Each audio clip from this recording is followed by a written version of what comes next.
Don't forget to subscribe for more. What happened next at Amy's Baking Company? After the episode, Miranda was fired for accepting a tip hidden for her by a customer. She later worked at Cracker Barrel. Katie, another staff member, participated in a Reddit AMA discussing her experiences at the restaurant. Further changes at the restaurant included a temporary closure and reopening on May 21, 2013. Amy and Sammy sold merchandise with phrases from the episode and appeared on Dr. Phil. Reviews remain mixed after reopening, with mostly negative Yelp reviews and occasional positive feedback from loyal customers. Legal and social issues arose with Amy and Sammy responding to online criticism with abusive Facebook posts, though they later claimed their account was hacked.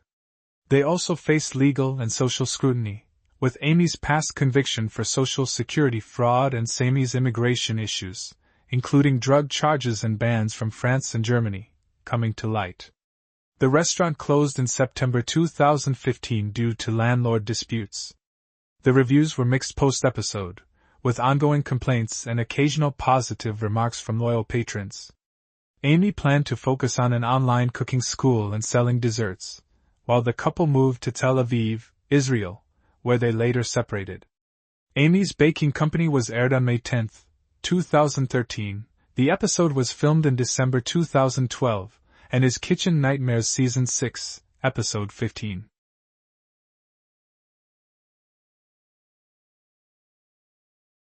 I was disappointed to see that they've changed their menu from pastas/pizzas to sandwiches/salads. Apparently, they're trying serve healthier, easier to make foods. My boyfriend and I got the cheese panini and caramel cheesecake. The panini tasted like any other you could make at home, and the salad was drenched in its dressing. The cheesecake was good only if you had the caramel drizzle and crust in the same bite. Otherwise, the middle of the cheesecake itself was bland. Sammy and the waitress who served us were really friendly, and at the end of our meal, Sammy came by to thank us and shake our hands. A group of 12 of us came here after a movie one evening, and even though the service was slow, the dessert, an espresso, was okay. Good. Yes, we watched in horror The Meltdown on TV a few months ago. But the night we were here, there was no sign of that stuff. Sammy was our server, and he seemed somewhat confused, since we initially asked for 6 separate checks. But in the end, one of us picked up the tab after getting tired of waiting. Since Amy's was half empty, he came over and chatted with us. Hard to believe, but he was friendly, personable, and yes, funny. The desserts were outstanding. I don't know who made them, but they were very good. My friend Richard S. was with us that evening. He has gone back a few times and loves the place. And no, he hasn't watched the TV episode. At this point I have mixed feelings about recommending Amy's. Yelp friends Ursula, Cheryl and Monica have all had positive experiences, while my friend Marvin hates the place. So I'll let you decide. Are you lovers or haters? That's how Amy's Baking Company owner Sammy Bazaglo greeted my platonic girlfriend and I when we walked into the notorious eatery made famous by Gorden Ramsay's Kitchen Nightmares. Well, we do love each other, so we hesitantly answered, lovers, before taking a seat outside on the patio of the nearly empty restaurant. Sammy was our server and was extremely cheerful and smiley, how a welcoming host should be.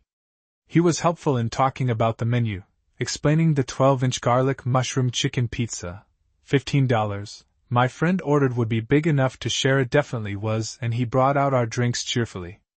The food seemed to take a little long to deliver, more than 20 minutes, considering there were only maybe a couple other tables filled inside, but hopefully that's because Amy, whom we met, was actually making everything by scratch. We both really enjoyed our food. I thought my dish, the tomato spinach ravioli with a tomato cream sauce and fresh spinach, was really tasty, though I have no idea if the pasta was fresh or frozen. I really liked the cream sauce, and the ravioli filling was scrumptious, too. I did think, at only about 4 ravioli per dish, it was a little overpriced at $14 though. Most of the menu's entrees are around $15, which makes eating lunch here pretty pricey. And though the pizza was massive enough for my friend to take half home, it'd be cooler if there were smaller, less expensive portions to choose from at lunch. I did get a to-go dessert, a slice of delicious blueberry pie. Sammy did insist Amy makes all the desserts, so I'll give kudos to her since they all looked great. But my pie slice was $10 again, pretty pricey.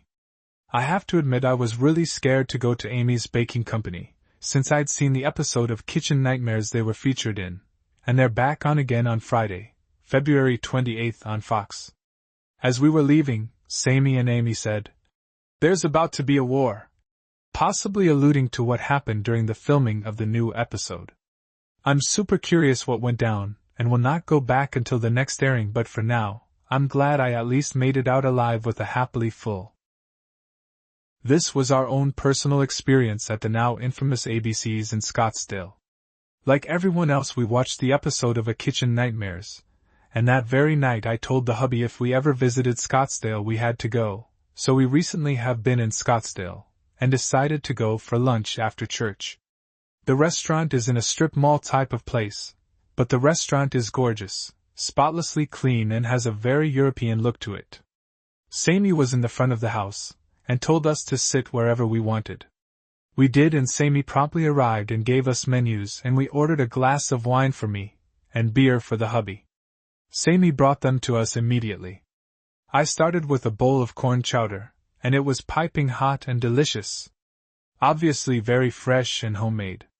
Hubby ordered the egg salad sandwich, and I had the pasta rustica, which is chicken, and andouille sausage in a sweet/spicy sauce over penne. The entrees took a while to arrive, but Sammy explained that every entree is freshly prepared to order to keep the quality of the food to Amy's standards. We didn't mind waiting. While waiting, Sammy asked us if we had seen the show, and we admitted we had. He told us not to believe everything we saw, and to judge the place by our food and service. Both our dishes were really great, and my husband said the egg salad sandwich was the best he had ever had. It was served on one of Amy's handmade burger buns, which he also said was super yummy. Amy came out of the kitchen to thank us for enjoying her food so much.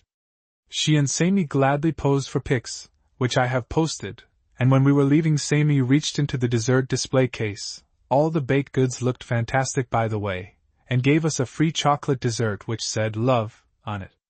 The service and food were excellent, and I hope people can give these folks a chance, and go and see for yourself.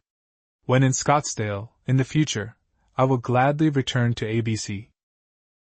I went here before it closed on while on vacation in wonderful Arizona. The food was mediocre and almost inedible. Restaurant looked nice though to have casual dining. Owners were very rude to others while there. Not very hospitable. Hey, check out some of the other videos. Subscribe to see more.